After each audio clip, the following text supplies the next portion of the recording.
Halo Sobat Mania, kembali lagi di BRC Official, ada kabar menarik nih mengenai pelatih BG Pathum United, Makoto Teguramori, menilai kondisi rumput yang kurang ideal menjadi masalah bagi timnya.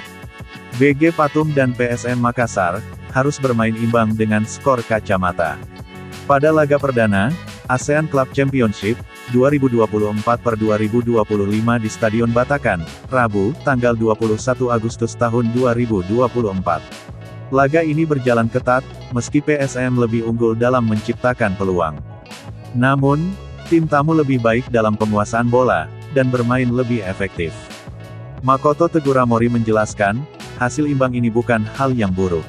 Menurutnya, membawa 1 poin jadi hal positif, dan mereka sukses clean sheet saat melawan PSM. Tentunya, mereka harus kembali bersiap untuk laga selanjutnya. Pertandingan ini adalah game pertama. Tentu saja, menjadi laga tandang adalah tugas yang sulit. Pertama-tama, kita tidak boleh kalah. Para pemain sepak bola kami, mampu mencapai tujuannya, yaitu mendapatkan kembali 1 poin terlebih dahulu, kata Makoto Teguramori, dilansir bolasport.com dari laman Boltai. Pelatih berpaspor Jepang ini mengakui, bahwa kondisi rumput kurang ideal, bagi timnya. Dia mengakui bahwa, ada beberapa hal yang harus dievaluasi, dan semua pemain sebenarnya sudah bermain maksimal. Dengan kondisi lapangan, tidak cocok untuk memainkan jenis bola yang kita kuasai, harus menyesuaikan metodenya. Saya mengagumi anggota tim, yang merespons taktik ini dengan baik, dan mencapai tujuannya, lanjutnya. Sementara, usai pertandingan PSM Makassar versus BG Pathum berakhir dengan skor kacamata. Pelatih PSM Makassar, Bernardo Tavares pun buka suara. Juga menjelaskan, alasan PSM tak mampu memenangkan pertandingan, versus BG Pathum United. Pelatih PSM Makassar, Bernardo Tavares sangat puas, dengan penampilan timnya, saat lawan BG Pathum United. Bagi Bernardo Tavares, tidak mudah melawan BG Pathum. Wakil Thailand tersebut, adalah tim yang kuat. Saya suka lihat pertandingan tadi. Pemain melakukan pekerjaan, yang baik di lapangan.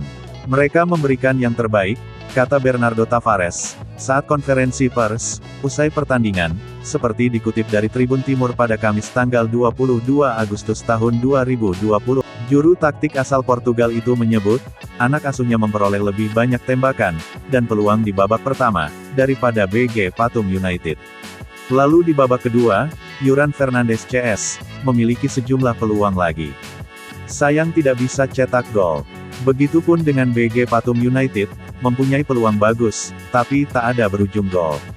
Berdasarkan statistik, Laskar Pinisi memang mendominasi laga dari The Rabbits. Penggawa PSM Makassar lepaskan 7 tembakan, 2 tembakan on target, 5 tembakan off target. Berbanding 5 tembakan BG Pathum, 1 tepat sasaran, dan 3 tembakan off target. Bernardo Tavares pun mengklaim timnya layak menang. Meski begitu, hasil imbang diraih patut disyukuri. Namun, harusnya kita menang dengan peluang-peluang tersebut. 1 poin harus kita syukuri, ujar Tavares. Tak lupa ia menyampaikan terima kasih, atas kehadiran supporter. Terima kasih, kepada supporter yang datang mendukung kita, ucap Tavares. Nah itu dia sobat untuk update kabar hari ini, bagaimana pendapat kalian sobat? Tulis pendapat kalian di kolom komentar ya sobat, dan jangan lupa like, komen dan subscribe.